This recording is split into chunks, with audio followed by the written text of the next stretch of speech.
क्या है आध्यात्म? दर्शन, चिंतन धारा, विद्या या संस्कृति की परंपरागत विरासत। आध्यात्म दर्शन यानी जीवन का शाश्वत सत्य। मानव जीवन से जुड़े शाश्वत सत्यों को जानिए और समझिए उपासक डॉक्टर सोहन राज तातेड़ से हमारे खास कार्यक्रम आत्मविज्ञान में। आत्मविज्ञान यानी सही दृष्टि, सही सोच। भाई और बहनों, मातृशक्ति को नमन। स्टूडियो में आपका हार्दिक स्वागत है, अभिनंदन सत्कार है। आत्मविज्ञान साइंस ऑफ द सोल कार्यक्रम के अंतर्गत हम आपको सही दृष्टि, सही सोच, राइट विजन, राइट थिंकिंग के तहत आपकी जो नकारात्मक सोच है, आपकी जो गलत दिशा के अंदर सोच जा रही है, उस सोच में हम करेक्शन देते हैं और करेक्शन देकर के आपको सम्यक दर्शन देते हैं, आपको सम्यक ज्ञान देते हैं, जिससे कि आपका जीवन जो है अच्छा बने और एक अच्छे इंसान के रूप में अपन जीवन यापन करके और अपने परिवार को और देश को अच्छा बनावे। ये सारा कार्य हम अलग अलग एपिसोड्स के माध्यम से करते हैं। तो आज का हमारा बहुत सुंदर विषय है अपना सुधार, संसार की सबसे बड़ी सेवा। भाई और बहनों, जो लोग सेवा माइंडेड होते हैं वो लोग जो है सेवा करना चाहते हैं। सेवा का हमारी भारतीय संस्कृति के अंदर बहुत बड़ा महत्व है, क्योंकि सेवा करने से हमारे ऋण उतरते हैं। हमारी भारतीय संस्कृति में 4 तरह के ऋण बताए गए हैं। पहला ऋण है देव ऋण, और दूसरा जो है वो हमारा गुरु ऋण, तीसरा पितृ ऋण और चौथा है समाज का ऋण होता है। ये सेवा करने से उतरता है। और सेवा 3 तरह की होती है, तन की सेवा, मन की सेवा और धन की सेवा।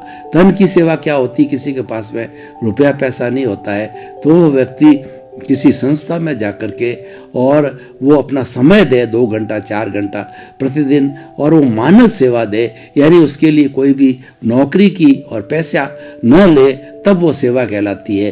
क्योंकि जो हम पैसा लेकर के कार्य करते हैं वो हमारे स्वार्थ के खाते में आ जाता है, और मानव सेवा करना है वो हमारे निस्वार्थ खाते में आता है, और वही सच्ची सेवा होती है। तो इसीलिए ये तन की सेवा हो गई। और धन की सेवा होती है कि कोई व्यक्ति कुबेरपति, उसके पास समय नहीं रहता है क्योंकि बहुत बिजी रहता है, तो वो अपना धन दे करके संस्था को जो है, वो संस्था को, क्योंकि धन के साधन से जो है सारे दूसरे काम होते रहते हैं, धन की आवश्यकता रहती है संस्थाओं में, तो वह धन की सेवा होती है। और किसी के पास धन भी ना हो और किसी के पास में समय भी ना हो कि वो जाकर के वहाँ सेवा दे, तो वो एक मन की सेवा होती है। मन की सेवा का मतलब होता है कि समाज में जो अच्छा कार्य करने वाले हैं, समाज को जो सेवा देने वाले हैं, और समाज के अंदर व्यक्तिशः रूप से जो लोग सेवा करते हैं, उन सबका सम्मान देना और उन सबका समय समय पर पारितोषिक देना, अवार्ड देना और उनको प्रोत्साहन देना है, वो सारा मन की सेवा के रूप में आता है। तो भाई और बहनों, जो हम देव ऋण किस तरीके से सेवा करके उतार सकते हैं, देव का मतलब ईश्वर की भक्ति करके, ईश्वर को याद करके, ईश्वर का स्मरण करके और उसको हृदय में बिठाकर उसके प्रति श्रद्धा रख करके जो है हम देव ऋण उतार सकते हैं। दूसरा ऋण जो होता है हमारा पितृ ऋण होता है, माता पिता के प्रति ऋण होता है। माता पिता हमको दुनिया दिखाते हैं और माता पिता स्वयं कष्ट उठा करके हमको बड़ा करते हैं, अपने पैरों पर खड़ा करते हैं और अपना सुख दुख छोड़ करके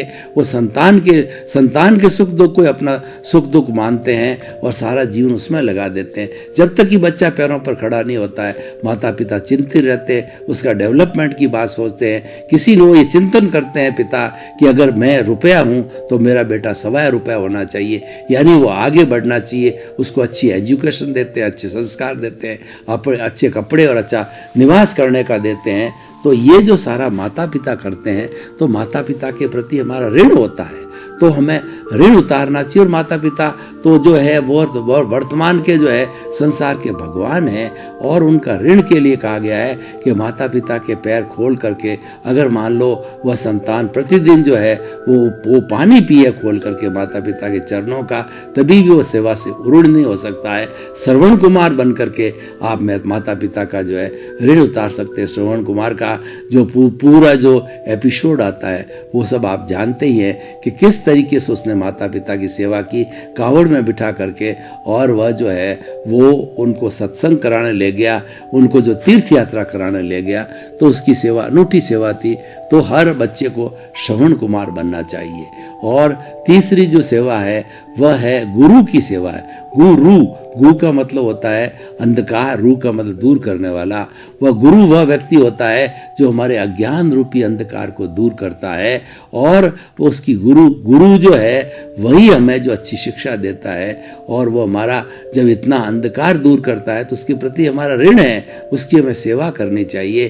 तो गुरु के प्रति हमें सेवा करने का अर्थ है गुरु का सम्मान करना, और गुरु को किसी चीज़ की आवश्यकता हो वो देना। गुरु को चित्त समाधि पहुंचना चाहिए तो उसको चित्त समाधि पहुंचा करके हम जो है गुरु की सेवा कर सकते हैं। और चौथा, समाज की सेवा। समाज में हम पैदा होते हैं, समाज हमें पहचान देता है और समाज हमें प्रोत्साहन देता है, तो उस समाज के प्रति जो है हमारी बहुत बड़ी जिम्मेवारी होती है, हमारा ऋण होता है। वो ऋण जो है हम समाज की सेवा करके उतार सकते हैं। समाज की सेवा के लिए तन की सेवा, मन की सेवा, धन की सेवा, कुछ जो आप व्यक्ति समय लगाइए, या जो है आप उसका धन का विसर्जन कीजिए समाज के लिए, या जो है आप जो सेवा करने वाले हैं उनको प्रोत्साहन, उनका मनोबल बढ़ाइए।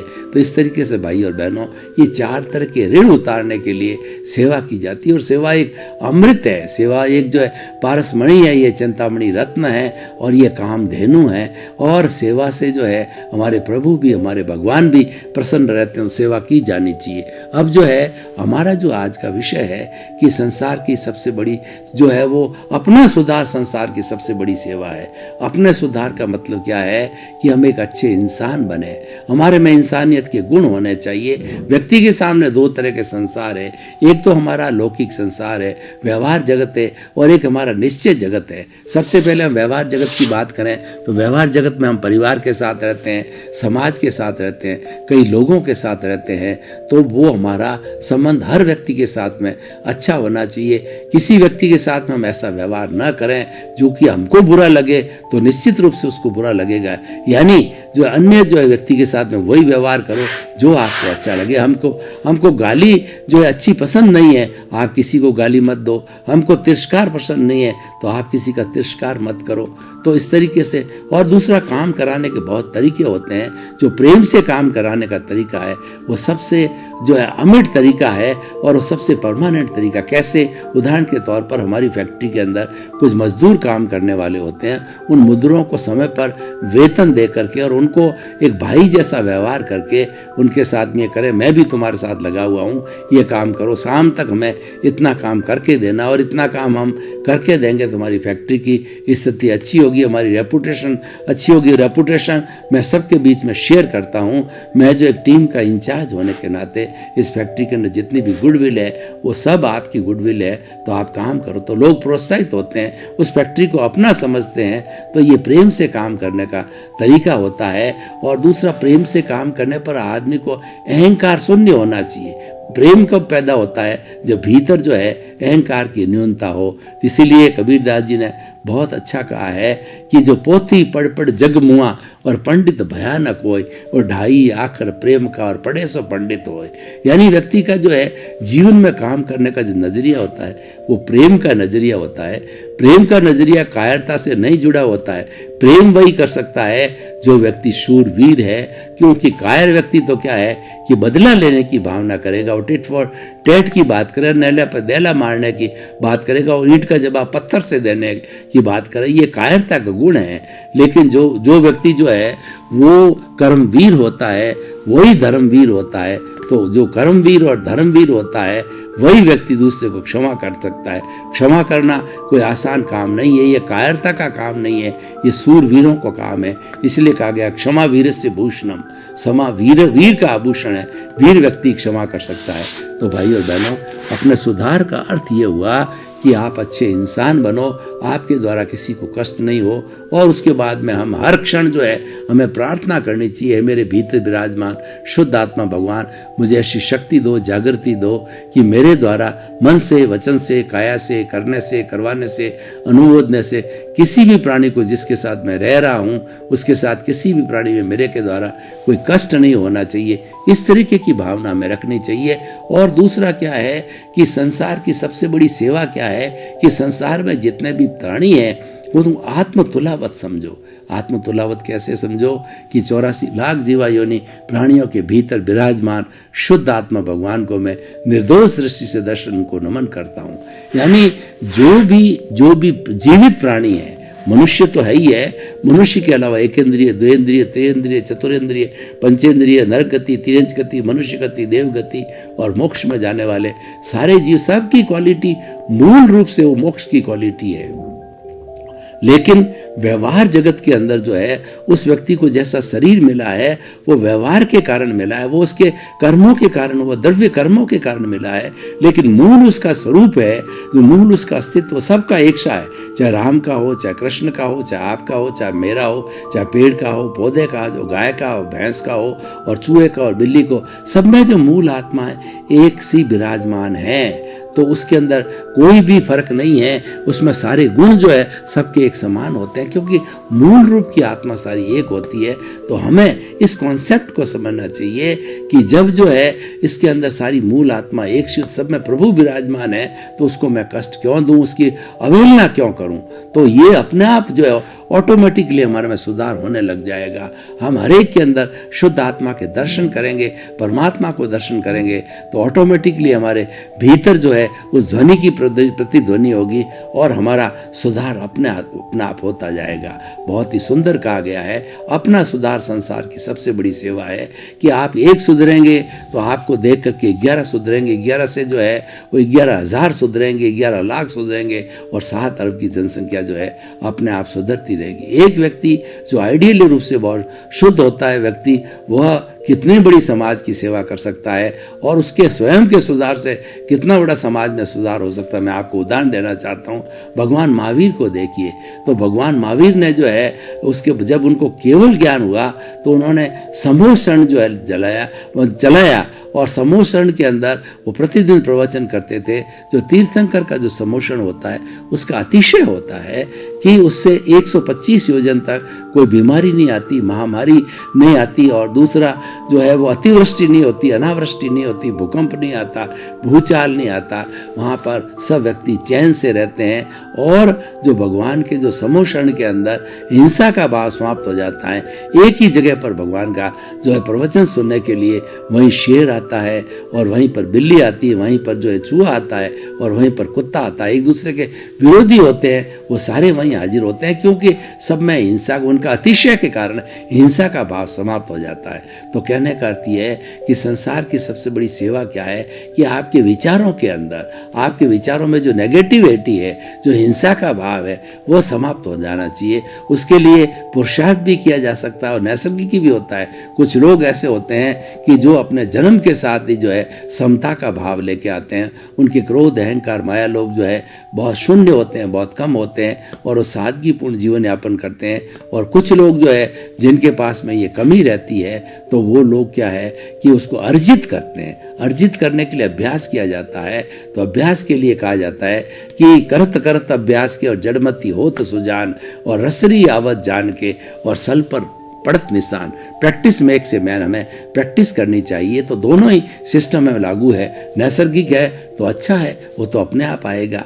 लेकिन जो हम जो अर्जित करके जो प्राप्त करते हैं वो हमारा पुरुषार्थ कहलाता है। और नैसर्गिक आता है, वो परिणाम है।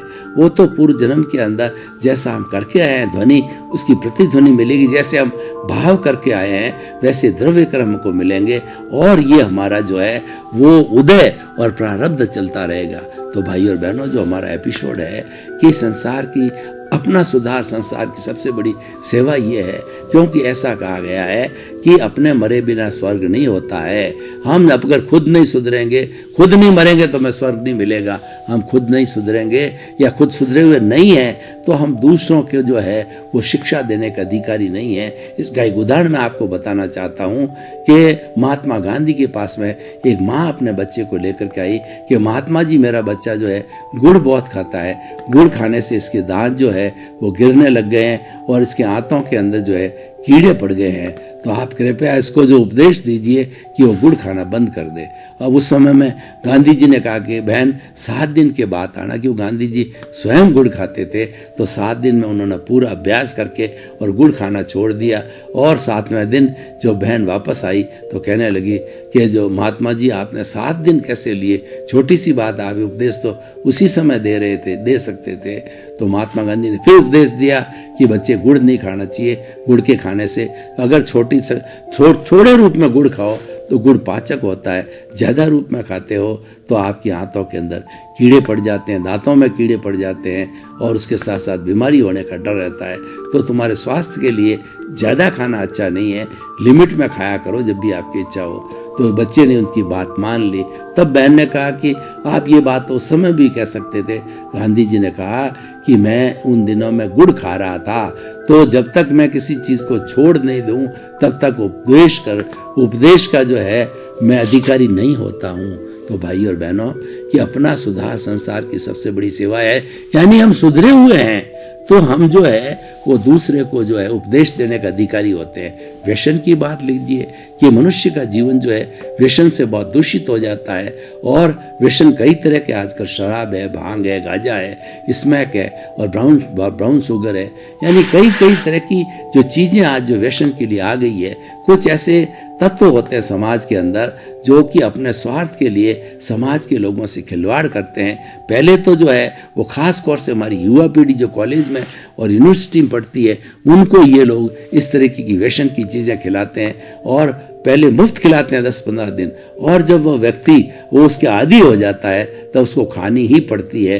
तो उसके लिए वो चोरी करता है, जारी करता है, उसका शरीर खराब होता है और उसके साथ साथ के अंदर शरीर के अंदर जो है बीमारी आने के भी चांस रहते हैं और वो व्यक्ति कोई काम का नहीं, मनोबल वाला व्यक्ति नहीं रहता है। तो हमें जो है व्यसन मुक्ति के लिए प्रयास करना चाहिए। और वो कौन कर सकता है? जो स्वयं व्यसन मुक्त हो। तो इस तरीके से भाई और बहनों जो है हम सुधरना चाहिए। पहले हम सुधरेंगे तो युग सुधरेगा, क्योंकि जो सुधरा हुआ व्यक्ति होता है उसको सारा, उसका नजरिया जो ऐसा बन जाता है कि सारा समाज जो है उसको सुधरा हुआ दिखाई देता है, अच्छा दिखाई देता है। क्योंकि जो भूल होती है, राग द्वेष होता है, हमारे विचारों में होता है। अगर हमारे विचारों में समता का भाव है तो इस दुनिया के अंदर कोई चीज़ बुरी दिखाई नहीं देगी। और हमारे चिंतन के अंदर राग द्वेष है तो हम सामने वाले को दोषित देखेंगे। जब दोष देखना चालू कर देते हैं तो व्यक्ति हमें बुरा लगता है। और जब हम उसको जो है निर्दोष दृष्टि से देखते हैं तो उस व्यक्ति के अंदर कोई बुराई नजर नहीं आती, क्योंकि हर व्यक्ति में, हर प्राणी के अंदर अच्छाई बुराई दोनों होती है। सवाल ये है कि आप कौन सी नब्ज को टटोलते हो, कौन सी नब्ज पे हाथ रखते हो। बुराई की नब्ज पे हाथ रखते हो तो आपके पल्ले बुराई पड़ेगी, और अच्छाई की नब्ज पे हाथ रखते हो तो आपके पल्ले अच्छाई पड़ेगी। तो भाई और बहनों, हमें जो है निर्दोष दृष्टि को पैदा करना है। यही अपना संसार का सबसे बड़ा जो है वो सेवा है। निर्दोष दृष्टि के लिए हमको चिंतन करना चाहिए कि किसी भी प्राणी के प्रति बुरा भाव आए या बुरा विचार आए तो वह बुरा विचार आए और उसको दोषी देखूं तो वो जो दोष मेरा ही है, वो सामने वाला कोई दोष नहीं है। और वैसे देखा जाए तो इस पूरी सृष्टि के अंदर जो हमारी नेचर माँ है वो संपूर्ण रूप से जो है वो संपूर्ण रूप से जो है वो निर्दोष है। और 84 लाख जीवा योनि के प्राणी मेरे लिए निर्दोष है, क्योंकि मेरा उससे कोई हिसाब बाकी नहीं है, इसलिए वो निर्दोष है। और साथ साथ के अंदर जो मेरी जो शुद्ध आत्मा है वह भी निर्दोष है। तो फिर तकलीफ कहाँ है? ये बुराई कहाँ है? बुराई ये है कि आत्मा के साथ में जो राग द्वेष जुड़ा हुआ है, राग द्वेष रूपी कॉजल बॉडी जुड़ी हुई है, लिंग शरीर, कर्म शरीर, सूक्ष्म शरीर जुड़ा हुआ है, वही बीमारी है। और वह जो है जो कॉजल बॉडी है फिर नए कॉजेज डाल करके वो इसका घनत्व तो बढ़ाती है। तो हमें उस कॉजल बॉडी को समाप्त करना है, और वो समाप्त हम स्वयं कर सकते, कोई दूसरा समाप्त नहीं करेगा। और समाप्त कब होगा? कि हम जो है अपने विचारों को अच्छा रखेंगे, हम सामायिक आलोचना, प्रतिक्रमण, प्रत्याख्यान का फॉर्मूला रखेंगे और लोगों को निर्दोष दृष्टि से देखेंगे। हम जो है लोगों को दुख देने की भावना नहीं करेंगे। तो इन सूत्रों से जो है वो प्योर होती जाएगी हमारी खुद की सोल, और प्योर होकर के हम खुद एक सुधरे हुए व्यक्ति हो जाएंगे। तो हम सुधर जाएंगे तो लोगों को तो एक विश्व का बहुत बड़ा लाभ हो जाएगा। क्योंकि जो व्यक्ति जो अच्छे आचरण वाला होता है, अच्छे चरित्र वाला होता है, वो अन्य लोगों को जो है चरित्रवान बनाता है। इसलिए कहा भी गया है कि if health is lost nothing, wealth is lost nothing is lost, if health is lost something is lost, and if the character is lost everything is lost. हमें जो है वो हमारी वेल्थ कभी चली जाए तो चिंता नहीं करनी कि वो पैसा हाथ का मैल है, फिर कमा लेंगे।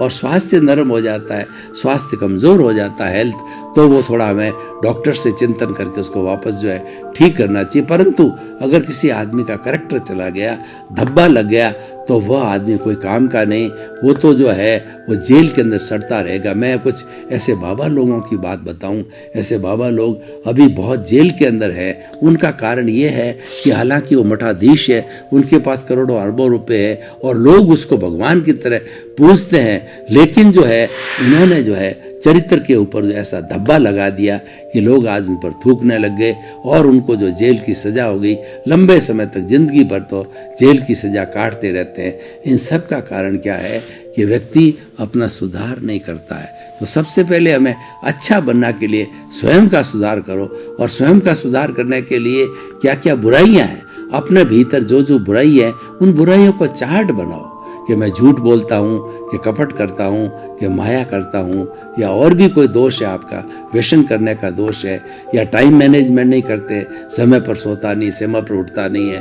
तो इस तरीके के जितने जितने हमारे दोष है, उन सब दोषों की एक लिस्ट बनाओ और लिस्ट बनाकर उसको एक एक जो है वो हटाने की कोशिश करो। जब ये सारे दोष हट जाएंगे तो हम जो है अपने आप में एक सुधरे हुए व्यक्ति हो जाएंगे, और जहाँ पर हम खड़े रहेंगे, जो हमसे शिक्षा लेना चाहेगा, तो वह व्यक्ति जो है बहुत बड़ी शिक्षा हमसे ले सकता है, क्योंकि सुधार वही कर सकता है जो सुधरा हुआ होता है। तो इसीलिए मूल बात है कि हमें सुधरना चाहिए, और इसके सुधरने के लिए बहुत से जो हमारे पास में जो है वो जो कहना चाहिए टिप्स है, उनके माध्यम से भी अपने जीवन को, अपने लाइफ स्टाइल को अच्छा बना सकते हैं। वो हमारी लाइफ स्टाइल को अच्छा बनाने के लिए और अच्छा सुधार करने के लिए अपने आप में मैं आपको सूत्र देता हूँ। पहला भावक क्रिया, दूसरा जो भावक क्रिया प्रतिक्रिया विरति, तीसरा मैत्री, चौथा मितहार, जो मित भाषण मिताहार। यानी हमें अच्छा बनने के लिए, हमारे जीवन को अच्छा बनाने के लिए सबसे पहला जो हमारा सूत्र है वो है भावक क्रिया। भावक क्रिया का मतलब केवल प्रेजेंट के अंदर रहना। जो गतिविधि हम कर रहे हैं, हमारा सारा ध्यान उस गतिविधि में होना चाहिए। खाते समय खाना, बैठने के समय बैठना, सोने के समय बैठना, उठने के समय में उठना, और जो खेलने के समय में खेलना, और जो हमारा जो है व्यापार वगैरह करने के लिए हमारा ध्यान हमारा उसके अंदर होना चाहिए। कहने का अर्थ ये है कि जो हमें प्रेजेंट के अंदर रहना चाहिए, हमें भूत की जो है जो भूतकाल की स्मृति में नहीं जाना, भविष्य की कल्पना नहीं करना। जितना जितना हम वर्तमान में रहेंगे, ये बहुत बड़ी साधना है, क्योंकि वर्तमान में रहने से जो है हमारा चित्त स्थिर रहता है, और चित्त स्थिर रहता है तो हमारा कार्बन शरीर का वॉल्यूम है जो घटता है, और कार्बन शरीर जितना जितना घटता है वो आत्मा की उतनी ज़्यादा शुद्धि होने लग जाती है, और वही हमारा लक्ष्य है। आत्मशुद्धि के द्वारा हम संसार के जो है महान व्यक्ति बन सकते हैं। तो भाई और बहनों, जो पहला सूत्र, दूसरा सूत्र है भावक क्रिया प्रतिक्रिया विरति। हमारा जीवन का अधिकतर भाग है वो तू मैं चला जाता है। कोई व्यक्ति हमको एक सुनाता है तो हम दो सुनाते हैं, दो सुनाता है तो चार सुनाते हैं। इस तरह जो है वो हर समय, हर क्षण और सारा जीवन भर जो है प्रतिक्रिया में जाता है। तो हमें प्रतिक्रिया विरति करनी चाहिए, यानी प्रतिक्रिया नहीं करनी चाहिए। कोई व्यक्ति कोई बात कहता है तो उसको जो है आप सुनकर के बाईपास करो। हमारा जितना भी पूर्व जन्म के कर्मों का भुगतान होता है वो विचारों के द्वारा होता है, तो उन विचारों को आप बाईपास करो। जो विचार है उनको जानो, उनके साथ जुड़ो मत। जो अच्छे या बुरे विचार आते हैं, हम सब जुड़ जाते हैं, तो जुड़ने से फिर नए राग द्वेष पैदा होते हैं, नए कॉजेज तैयार होते हैं, और नए कॉजेज तैयार होकर के नया इफेक्ट, यानी वो कर्म बीज जो है वो आने वाले समय में द्रव्य कर्म बन करके, और हमारा सो जो है वो हमें वो भुगतान करना पड़ेगा। तो भावक क्रिया प्रतिक्रिया वृत्ति, और तीसरा मैत्री।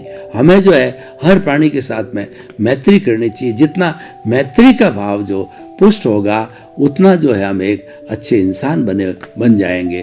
तो हमें जो मैत्री के लिए कहा गया, भगवान ने कहा है अपना सच में से जा मैत्री भुए सु कप पाए, यानी जो है वो आप स्वयं सत्य खोजो।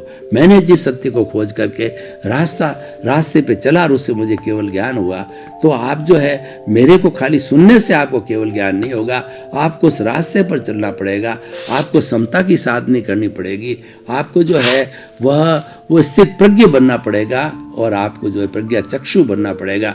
जितनी आपकी समता की साधना होगी त्यों आपकी उन्नति होती रहेगी।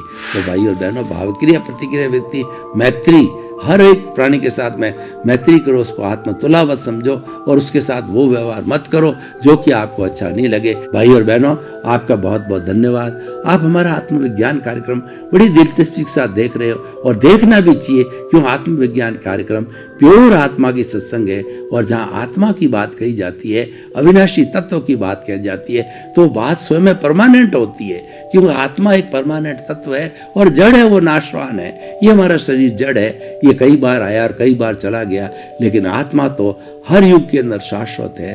तो इसीलिए आप आत्मविज्ञान कार्यक्रम देखते रहिए और अपने जीवन को सफल बनाइए। आपके प्रति मंगल भावना, शुभकामना, और आप खूब जो है समाज की सेवा करो। आत्मविज्ञान में आत्मविज्ञान यानी सही दृष्टि, सही सोच।